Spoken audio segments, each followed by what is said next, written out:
Chapter 4. The Death of the Curate. It was on the 6th day of our imprisonment that I peeped for the last time, and presently found myself alone. Instead of keeping close to me and trying to oust me from the slit, the curate had gone back into the scullery. I was struck by a sudden thought. I went back quickly and quietly into the scullery. In the darkness, I heard the curate drinking. I snatched in the darkness, and my fingers caught a bottle of Burgundy. For a few minutes there was a tussle. The bottle struck the floor and broke, and I desisted and rose. We stood panting and threatening each other. In the end, I planted myself between him and the food, and told him of my determination to begin a discipline. I divided the food in the pantry into rations to last us 10 days. I would not let him eat any more that day. In the afternoon, he made a feeble attempt to get at the food. I had been dozing, but in an instant I was awake. All day and all night we sat face to face, I weary but resolute, and he weeping and complaining of his immediate hunger. It was, I know, a night and a day, but to me it seems now, an interminable length of time. And so our widened incompatibility ended at last in open conflict. For 2 vast days we struggled in undertones and wrestling contests. There were times when I beat and kicked him madly, times when I cajoled and persuaded him, and once I tried to bribe him with the last bottle of Burgundy, for there was a rainwater pump from which I could get water. But neither force nor kindness availed. He was indeed beyond reason. He would neither desist from his attacks on the food, nor from his noisy babbling to himself. The rudimentary precautions to keep our imprisonment endurable he would not observe. Slowly I began to realize the complete overthrow of his intelligence, to perceive that my sole companion in this close and sickly darkness was a man insane. From certain vague memories, I am inclined to think my own mind wandered at times. I had strange and hideous dreams whenever I slept. It sounds paradoxical, but I am inclined to think that the weakness and insanity of the curate warned me, braced me, and kept me a sane man. On the 8th day he began to talk aloud instead of whispering, and nothing I could do would moderate his speech. "It is just, O God," he would say over and over again. "It is just. On me and mine be the punishment laid. We have sinned. We have fallen short. There was poverty, sorrow. The poor were trodden in the dust, and I held my peace. I preached acceptable folly. My God, what folly! When I should have stood up, though I died for it, and called upon them to repent. Repent! Oppressors of the poor and needy, the winepress of God." Then he would suddenly revert to the matter of the food I withheld from him, praying, begging, weeping, at last threatening. He began to raise his voice. I prayed him not to. He perceived a hold on me. He threatened he would shout and bring the Martians upon us. For a time that scared me, but any concession would have shortened our chance of escape beyond estimating. I defied him, although I felt no assurance that he might not do this thing. But that day, at any rate, he did not. He talked with his voice rising slowly, through the greater part of the 8th and 9th days, threats, entreaties, mingled with a torrent of half-sane and always frothy repentance for his vacant sham of God's service, such as made me pity him. Then he slept a while, and began again with renewed strength, so loudly that I must needs make him desist. "Be still," I implored. He rose to his knees, for he had been sitting in the darkness near the copper. "I have been still too long," he said, in a tone that must have reached the pit. "And now I must bear my witness. Woe unto this unfaithful city! Woe, woe, woe, woe, woe, to the inhabitants of the earth by reason of the other voices of the trumpet." "Shut up," I said, rising to my feet, and in a terror lest the Martians should hear us. "For God's sake!" "Nay!" shouted the curate at the top of his voice, standing likewise and extending his arms. "Speak! The word of the Lord is upon me!" In 3 strides he was at the door leading into the kitchen. "I must bear my witness. I go. It has already been too long delayed." I put out my hand and felt the meat chopper hanging to the wall. In a flash I was after him. I was fierce with fear. Before he was halfway across the kitchen, I had overtaken him. With one last touch of humanity, I turned the blade back and struck him with the butt. He went headlong forward and lay stretched on the ground. I stumbled over him and stood panting. He lay still. Suddenly I heard a noise without, the run and smash of slipping plaster, and the triangular aperture in the wall was darkened. I looked up and saw the lower surface of a handling machine coming slowly across the hole. One of its gripping limbs curled amid the debris. Another limb appeared, feeling its way over the fallen beams. I stood petrified, staring. Then I saw through a sort of glass plate near the edge of the body, the face, as we may call it, and the large dark eyes of a Martian peering, and then a long metallic snake of tentacle came feeling slowly through the hole. I turned by an effort, stumbled over the curate, and stopped at the scullery door. The tentacle was now some way, 2 yards or more in the room, and twisting and turning with queer, sudden movements this way and that. For a while I stood fascinated by that slow, fitful advance. Then, with a faint, hoarse cry, I forced myself across the scullery. I trembled violently. I could scarcely stand upright. I opened the door of the coal cellar and stood there in the darkness, staring at the faintly lit doorway into the kitchen and listening. Had the Martian seen me? What was it doing now? Something was moving to and fro there, very quietly.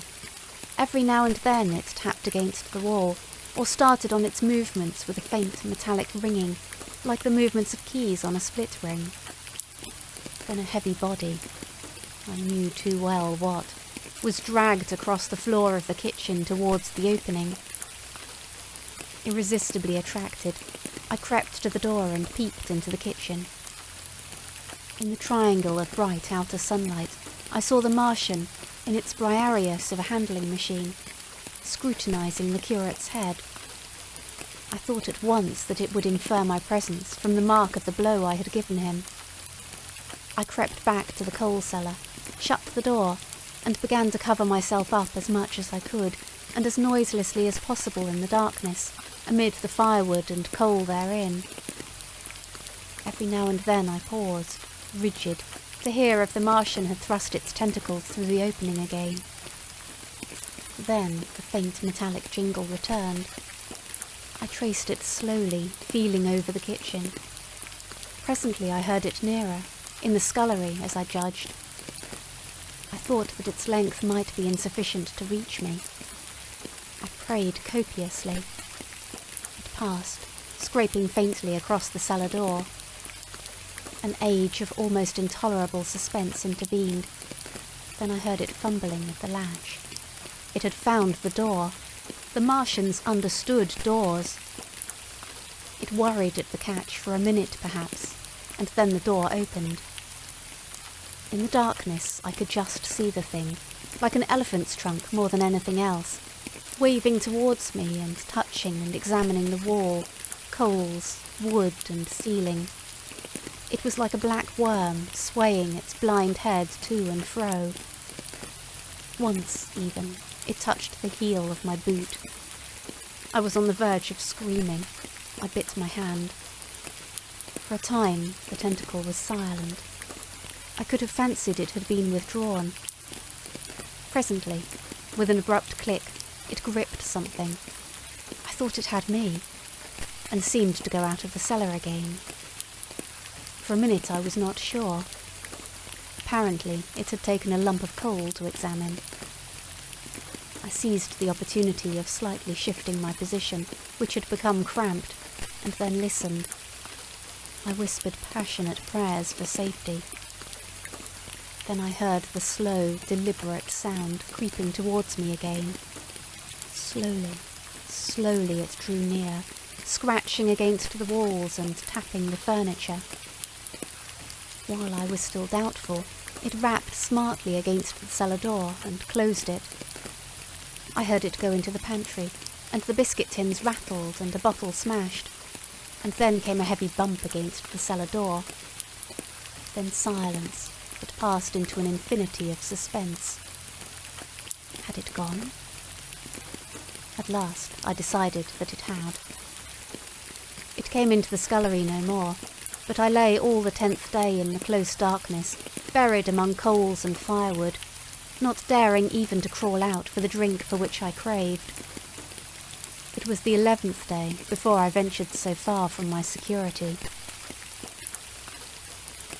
Chapter 5. The Stillness. My first act before I went into the pantry was to fasten the door between the kitchen and the scullery. But the pantry was empty. Every scrap of food had gone. Apparently, the Martian had taken it all on the previous day. At that discovery I despaired for the first time. I took no food, or no drink either, on the 11th or the 12th day. At first my mouth and throat were parched, and my strength ebbed sensibly. I sat about in the darkness of the scullery, in a state of despondent wretchedness. My mind ran on eating. I thought I had become deaf, for the noises of movement I had been accustomed to hear from the pit had ceased absolutely. I did not feel strong enough to crawl noiselessly to the peephole, or I would have gone there. On the 12th day, my throat was so painful that, taking the chance of alarming the Martians, I attacked the creaking rainwater pump that stood by the sink, and got a couple of glassfuls of blackened and tainted rainwater. I was greatly refreshed by this, and emboldened by the fact that no inquiring tentacle followed the noise of my pumping. During these days, in a rambling, inconclusive way, I thought much of the curate and of the manner of his death. On the 13th day I drank some more water, and dozed, and thought disjointedly of eating, and of vague, impossible plans of escape. Whenever I dozed, I dreamt of horrible phantasms, of the death of the curate, or of sumptuous dinners. But, asleep or awake, I felt a keen pain that urged me to drink again and again. The light that came into the scullery was no longer grey, but red. To my disordered imagination, it seemed the colour of blood. On the 14th day I went into the kitchen, and I was surprised to find that the fronds of the red weed had grown right across the hole in the wall, turning the half-light of the place into a crimson-coloured obscurity.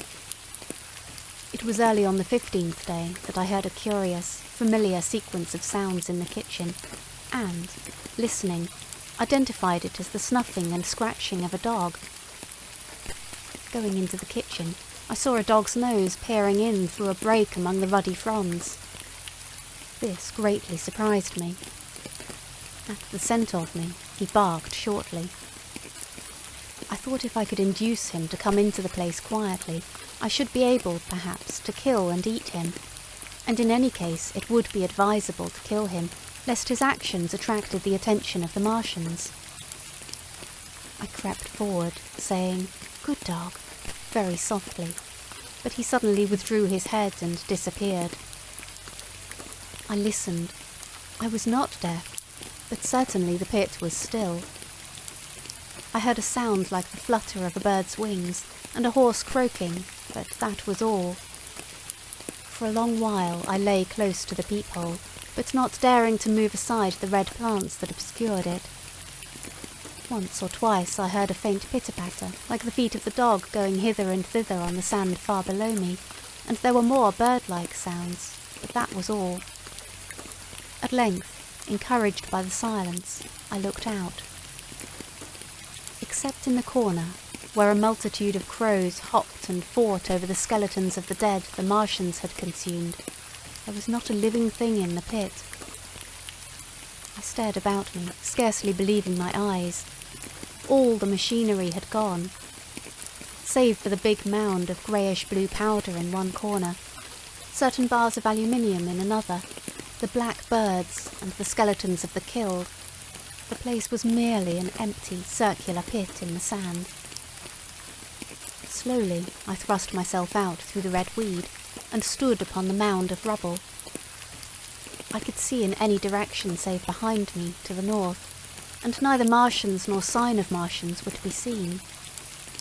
The pit dropped sheerly from my feet, but a little way along the rubbish afforded a practicable slope to the summit of the ruins. My chance of escape had come. I began to tremble. I hesitated for some time, and then, in a gust of desperate resolution, and with a heart that throbbed violently, I scrambled to the top of the mound in which I had been buried so long. I looked about again. To the northward, too, no Martian was visible. When I had last seen this part of Sheen in the daylight, it had been a straggling street of comfortable white and red houses, interspersed with abundant shady trees. Now I stood on a mound of smashed brickwork, clay and gravel, over which spread a multitude of red cactus-shaped plants, knee-high, without a solitary terrestrial growth to dispute their footing. The trees near me were dead and brown, but further a network of red thread scaled the still living stems. The neighbouring houses had all been wrecked, but none had been burned. Their walls stood, sometimes to the second story, with smashed windows and shattered doors. The red weed grew tumultuously in their roofless rooms. Below me was the great pit, with the crows struggling for its refuse. A number of other birds hopped about among the ruins. Far away I saw a gaunt cat slink crouchingly along a wall, but traces of men there were none. The day seemed, by contrast with my recent confinement, dazzlingly bright, the sky a glowing blue. A gentle breeze kept the red weed that covered every scrap of unoccupied ground gently swaying. And oh, the sweetness of the air. Chapter 6. The Work of 15 Days. For some time I stood tottering on the mound, regardless of my safety. Within that noisome den from which I had emerged, I had thought with a narrow intensity only of our immediate security. I had not realised what had been happening to the world, had not anticipated this startling vision of unfamiliar things. I had expected to see Sheen in ruins. I found about me the landscape, weird and lurid, of another planet. For that moment I touched an emotion beyond the common range of men, yet one that the poor brutes we dominate know only too well. I felt as a rabbit might feel returning to his burrow and suddenly confronted by the work of a dozen busy navvies digging the foundations of a house. I felt the first inkling of a thing that presently grew quite clear in my mind, that oppressed me for many days, a sense of dethronement, a persuasion that I was no longer a master, but an animal among the animals, under the Martian heel. With us it would be as with them, to lurk and watch, to run and hide. The fear and empire of man had passed away. But so soon as this strangeness had been realised, it passed, and my dominant motive became the hunger of my long and dismal fast. In the direction away from the pit, I saw, beyond a red-covered wall, a patch of garden ground unburied. This gave me a hint, and I went knee-deep, and sometimes neck-deep, in the red weed. The density of the weed gave me a reassuring sense of hiding. The wall was some 6 feet high, and when I attempted to clamber it, I found I could not lift my feet to the crest. So I went along by the side of it, and came to a corner and a rockwork that enabled me to get to the top and tumble into the garden I coveted. Here I found some young onions, a couple of gladiolus bulbs, and a quantity of immature carrots, all of which I secured, and, scrambling over a ruined wall, went on my way through scarlet and crimson trees towards Kew. It was like walking through an avenue of gigantic blood drops, possessed with two ideas: to get more food, and to limp, as soon and as far as my strength permitted, out of this accursed unearthly region of the pit. Some way farther, in a grassy place, was a group of mushrooms, which also I devoured, and then I came upon a brown sheet of flowing shallow water where meadows used to be. These fragments of nourishment served only to whet my hunger. At first I was surprised at this flood in a hot, dry summer, but afterwards I discovered that it was caused by the tropical exuberance of the red weed. Directly this extraordinary growth encountered water, it straightway became gigantic and of unparalleled fecundity. Its seeds were simply poured down into the water of the Wey and Thames, and its swiftly growing and titanic water fronds speedily choked both those rivers. At Putney, as I afterwards saw, the bridge was almost lost in a tangle of this weed, and at Richmond, too, the Thames water poured in a broad and shallow stream across the meadows of Hampton and Twickenham. As the water spread, the weed followed them, until the ruined villas of the Thames Valley were, for a time, lost in this red swamp whose margin I explored, and much of the desolation the Martians had caused was concealed. In the end, the red weed succumbed almost as quickly as it had spread. A cankering disease, due, it is believed, to the action of certain bacteria, presently seized upon it. Now, by the action of natural selection, all terrestrial plants have acquired a resisting power against bacterial diseases. They never succumb without a severe struggle. But the red weed rotted like a thing already dead. The fronds became bleached, and then shriveled and brittle. They broke off at the least touch, and the waters that had stimulated their early growth carried their last vestiges out to sea. My first act on coming to this water was, of course, to slake my thirst. I drank a great deal of it, and, moved by an impulse, gnawed some fronds of red weed, but they were watery and had a sickly metallic taste.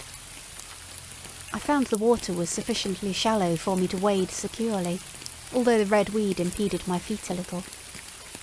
But the flood evidently got deeper towards the river, and I turned back to Mortlake. I managed to make out the road by means of occasional ruins of its villas and fences and lamps, and so presently I got out of this spate, and made my way to the hill going up towards Roehampton, and came out on Putney Common. Here the scenery changed, from the strange and unfamiliar to the wreckage of the familiar. Patches of ground exhibited the devastation of a cyclone, and in a few score yards I would come upon perfectly undisturbed spaces, houses with their blinds trimly drawn and doors closed, as if they had been left for a day by the owners, or as if their inhabitants slept within. The red weed was less abundant. The tall trees along the lane were free from the red creeper. I hunted for food among the trees, finding nothing, and I also raided a couple of silent houses, but they had already been broken into and ransacked. I rested for the remainder of the daylight in a shrubbery, being, in my enfeebled condition, too fatigued to push on. All this time I saw no human beings, and no signs of the Martians. I encountered a couple of hungry-looking dogs, but both hurried circuitously away from the advances I made them. Near Roehampton I had seen 2 human skeletons, not bodies, but skeletons, picked clean, and in the woods by me I found the crushed and scattered bones of several cats and rabbits, and the skull of a sheep. But though I gnawed parts of these in my mouth, there was nothing to be got from them. After sunset I struggled on along the road towards Putney, where I think the heat ray must have been used for some reason. and in the garden beyond Roehampton I got a quantity of immature potatoes, sufficient to stay my hunger. From this garden one looked down upon Putney and the river. The aspect of the place in the dusk was singularly desolate. Blackened trees, blackened desolate ruins, and down the hill the sheets of the flooded river, red tinged with the weed. And over all, silence. It filled me with indescribable terror to think how swiftly that desolating change had come. For a time I believed that mankind had been swept out of existence, and that I stood there alone, the last man left alive. Hard by the top of Putney Hill I came upon another skeleton, with the arms dislocated and removed several yards from the rest of the body. As I proceeded, I became more and more convinced that the extermination of mankind was, save for such stragglers as myself, already accomplished in this part of the world. The Martians, I thought, had gone on and left the country desolated, seeking food elsewhere. Perhaps even now they were destroying Berlin or Paris, or it might be they had gone northward.